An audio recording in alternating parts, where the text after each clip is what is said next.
waa'ee nyaataa fi dhugaatii akkamitti haasa'uu dandeenya yookiin maal fa'aa haasa'uu dandeenya kan jedhu ilaaluu deemna jechuudha. Viidiyoo waa'ee conversation waa'ee nyaataatii wal qabate kana dura tokko ilaallee turre, inni kun sanarraa adda. Okay, haasawaa biraa jechuudha. Nyaatummaan wal qabatu maleedha. So I've prepared a short conversation that you can practice with your friend. Okay, so kanarratti wanta nu gargaaru conversation yookiin immoo dialogue isinii qopheessee jira, because this is one of the best way to improve your English quickly. Okay, so now let's get started.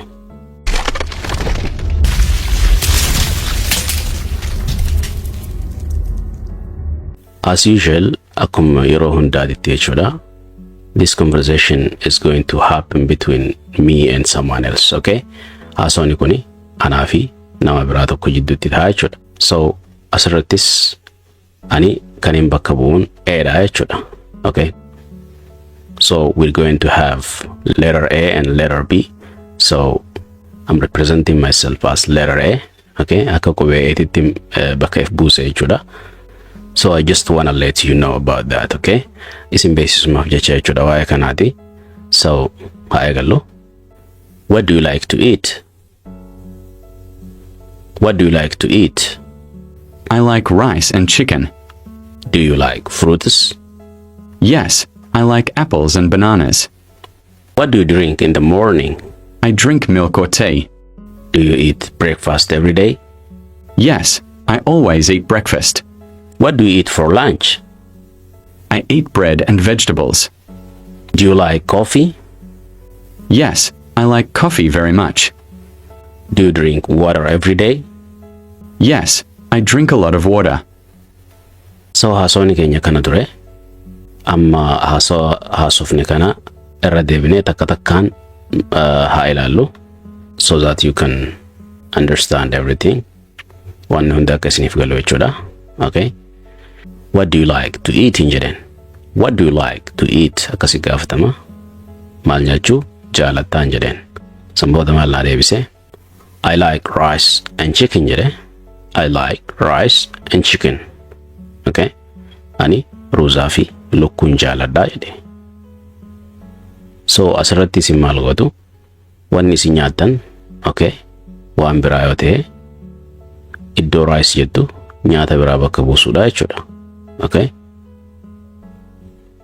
gaafiin immoo yeroo gaafachuu barbaadda yeroo hundaayyuu maal nyaachuu jaalattaa jettanii yoo nama tokko gaafachuu barbaadan akkasuma gaafatama jechuudha. Gaafimti fedhayyuu what do you like to eat? Okay, hin dheereessina yeroo gaafannu.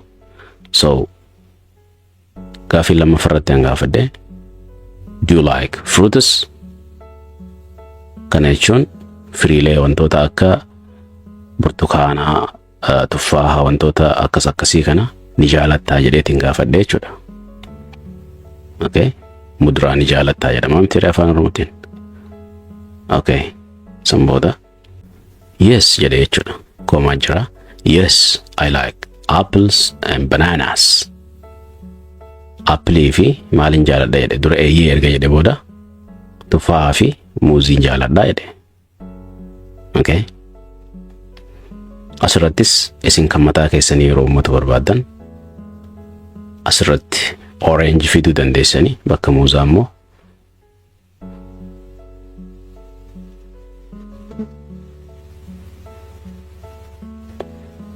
maangoo fa'aa fiduu dandeessu jechuudha. Waan baay'eetu jira miti firiileen adda addaatu jira. So you can choose whatever you like. Kan feetan filattanii jechuudha. Sanbooda maaliin gaafadhe? What do you drink in the morning in jedhen? Ganama maal dhugdaa jechuudha. Deebisaan isaa gaaficha akkasii jechuudha. Ganama maal dhugda yookiin immoo ganama maal dhugda kan jedhamu sun jechuudha. Maal jedhee? I drink milk or tea jedhee. Asirratti inni ganama aannan dhugaa. Okay, akkasuma shaayii dhugaa yoo ta'e isin immoo waan dhugdan keessan sanii bakka buustu jechuudha. Okay, tarii isin juusa burtukaanaa dhuguu taatan I drink orange juice and tea jechuu dandeessa yoo shaayii kan dhugdan ta'e jechuudha. Okay, sanbooda maaliin gaafadhe? Do you eat breakfast every day? Guyyuu qursii yookiin immoo ciree in nyaattaa jedheetiin gaafadhe maal jedhee yes I always eat breakfast jedhee jechuudha. Akkaataa inni itti jedhee yaadattan I always hin jenne maal jedhee dubbise I always eat breakfast jedhee. Okay. Eeyyeen yeroo hundayyuu maal nyaadhaa? Ciree koona nyaadhaa jechuudha. San booda maaliin gaafadhe? What do you eat for lunch?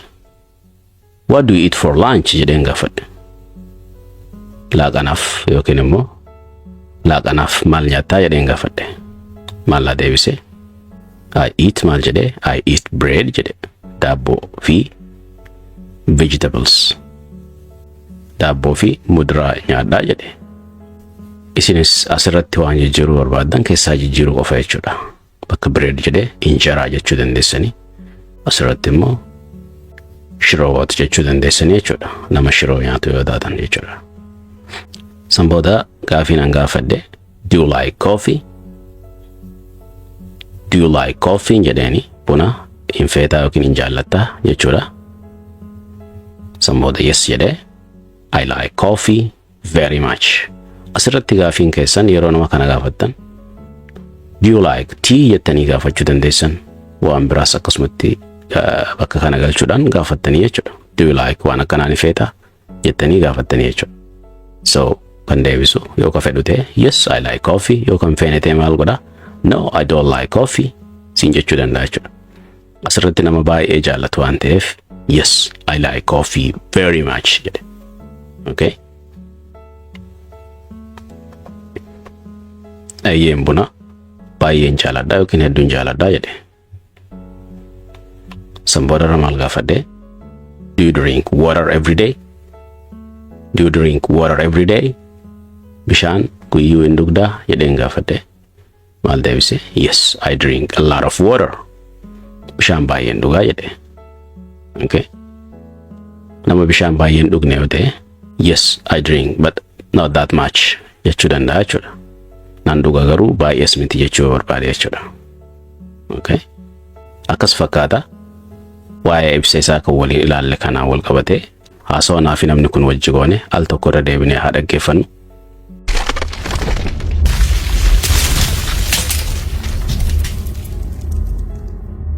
What do you like to eat? What do you like to eat? I like rice and chicken. Do you like fruits? Yes, I like apples and bananas. What do you drink in the morning? I drink milk or tea. Do you eat breakfast every day? Yes, I always eat breakfast. What do you eat for lunch? I eat bread and vegetables.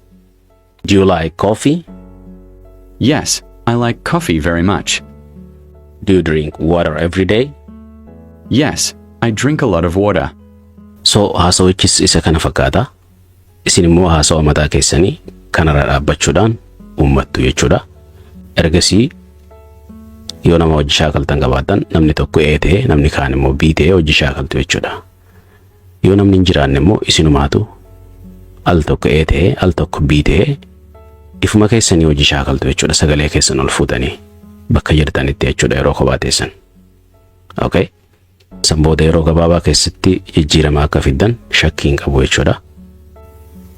Imagine yaadaan restorantii keessa jirtanii biyya alaa jirtanii biyya afaan san malee hin dubbatamne. So namichi si ajajamus ta'uu danda'a.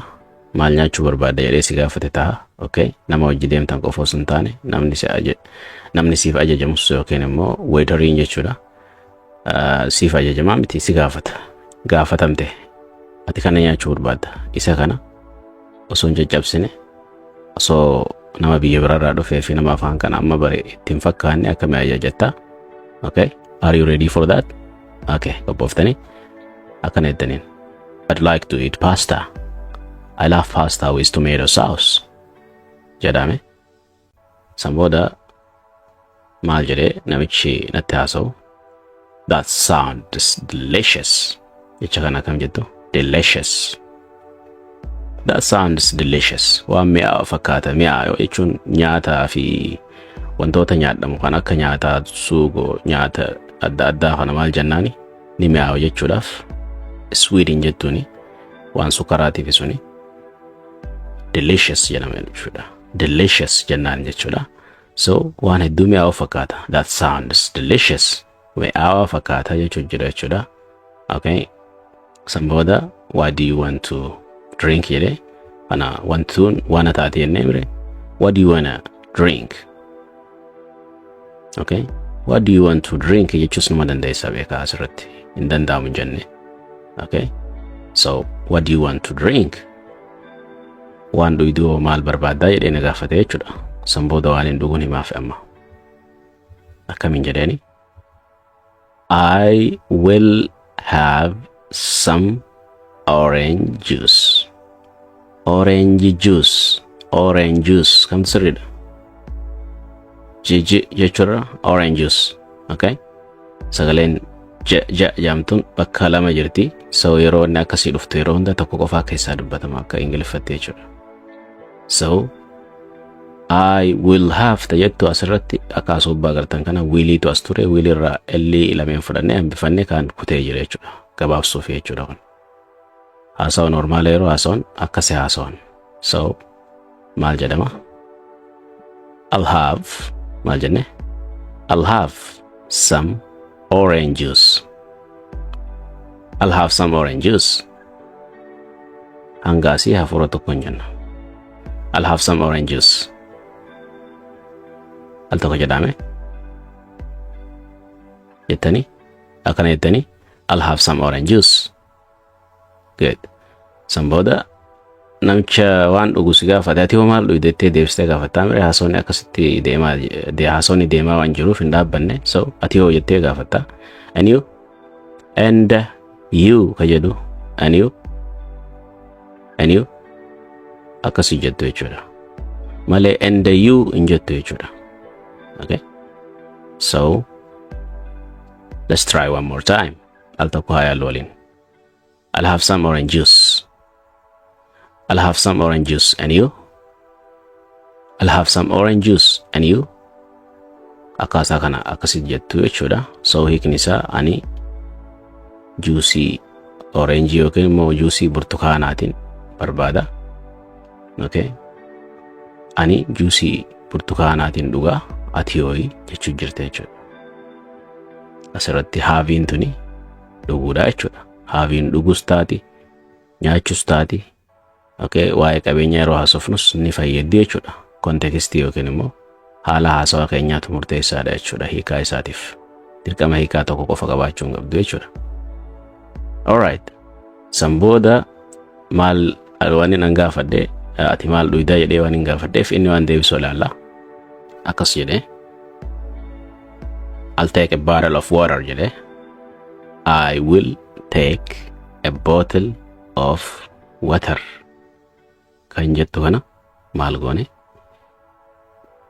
Akkuma as gubbaa gartan al jennee miti. Aliin tun williidha. Waan fuuldura yeroo ibsannu jechuudha akkasitti dubbanna. So gabaabsinee yeroo jennu immoo akkanatti teessi. Will jechuudha I will jechuudha al jenneetti dubbanna jechuudha. I'll take a bottle jedhamee ammaasi. I'll take a bottle jettanii ammaasi haa fedhu amma. I'll take a bottle of water. Asirratti akka viidiyoo waa'ee pronunciation keessatti ilaaltanitti viidiyoo kun as gubbaa jirtan yoo tuqxan waa'ee pronunciation if keessaa qabdi. Maal jenne dhiyootan yeroo akka Ameerikaatti dubbisnu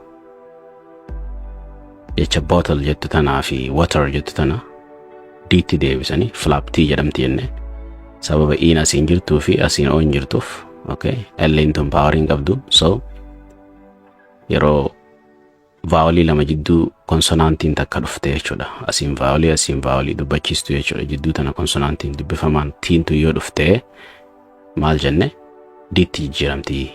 So bottle jenna saniif bottle of water. Water kanas tii hana diitti deebisan sababa dubbachiistuun lama asiin jirtuuf tiintun jidduu dhufnaan akka Ameerikaatti dii taati jenne seera biraan qabu jechuudha. Kanuma seerri isaa water. Okay? Bottle of water. Bottle of water jettanii. So I'll take a bottle of water. Amma dafaa jedhaaga. I'll take a bottle of water. I'll take a bottle of water. Okay? Sambooda erga hafuura xiqqishaa tokko fudhattan booda I don't drink juice. I don't drink juice very often. Often ka jedhu kana okay jecha kana often isin jenna often isin jenna jechuudha. Loqoda British fi America jidduutti jijjiiramaa deema jechuudha. So I don't drink juice. I don't drink juice very often. Yookiin immoo I don't drink juice very often. So al tokkoon haa jennu amma walirratti. I'll take a bottle of water. I'll take a bottle of water. I don't drink juice very often. Let's try one more time. I'll take a bottle of water. I don't drink juice very often. I don't drink juice very often. I'll take a bottle of water. I don't drink juice very often. Okay. Bareeda. Deddeebisaa shaakalaa. Viidiyoo kana yeroo nan jedhu fi yeroo sagaleen nama kaanii jettu jala deddeebisaa jedha. Formulaan biraan jiru wanta jedhamu jala deddeebisanii jedhu qofa jechuudha. Afaan kan nama barsiisu. Ijoollee xixiqqoo fudhadhaa fakkeenya. Yeroo namni guddaa waan tokko jedhu jala jetti. Osoo jettu kan mataa isii qabachaa deemte jechuudha. So hiikni jecha kana I'll take a bottle of water yeroo jennu ani bishaan hin dhugaa jechuudha.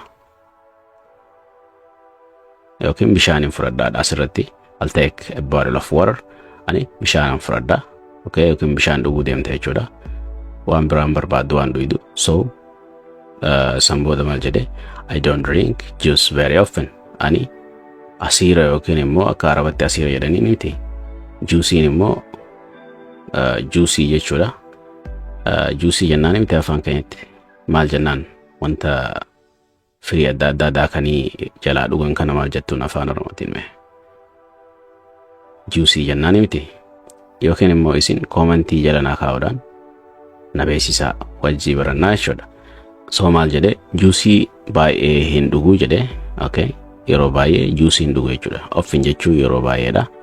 Very often yeroo baay'ee jechuudha. So I don't drink hin dhugu. Juice juusiidha. Juusii jechuudha. Very often yeroo baay'ee. Okay. Sambooda maalin jedheeni that's healthy. That's healthy jedheeni. That's healthy. Z jennu healthy.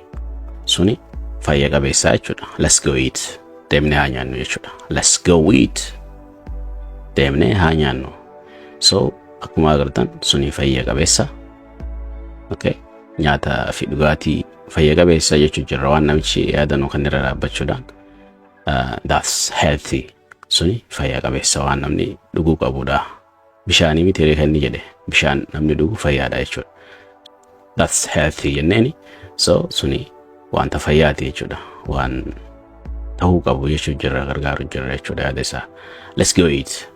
Deemnee haa nyaannu amma. Okay. So namichi maal deebisa? Sure, let's go. Sure jechuun maal jechuun beektanii?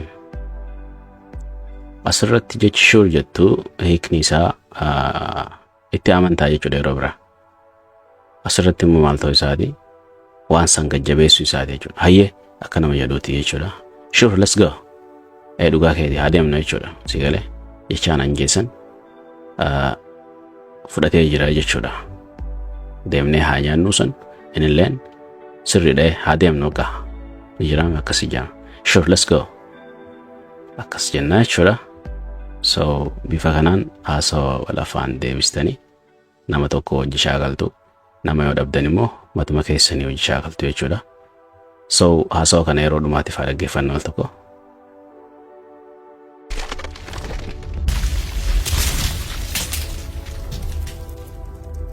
Hi, what do you want to eat for lunch today? I'm thinking about having some rice and chicken. What about you?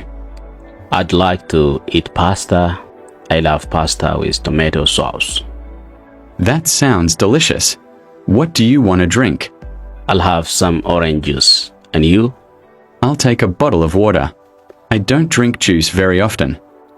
That's healthy. Let's go eat. Sure, let's go. So haasawni kana fakkaata walumaa galatti. Barumsi keenyas kan arraa isa kana fakkaata. Barumsa biraatiin hamma wal deebinutti isin immoo ga'ee keessan taphachuun dagatinaadha. Ga'een keessan akkuma beektan viidiyoo ijaan argaa jirtan kana bakka laayikii tana as jala tuquudha. Ergasii immoo sheer godhuudha jechuudha nama biraatii fi akkasuma yaada yoo qabaattan viidiyoon kun nutti tolee jira kan biraas itti haafufamu ka jedhu koomentii tana jala nuuf keessu. Kanarraa kanaaf egaa nagaa walitti dhaammanne adda ba'uu qofa. Yeroo gaarii isiniif haa ta'u. Hamma viidiyoo itti aanu walitti dhufnutti yeroo gaarii isiniif haa ta'u. Nagaan tura. Bye bye for now.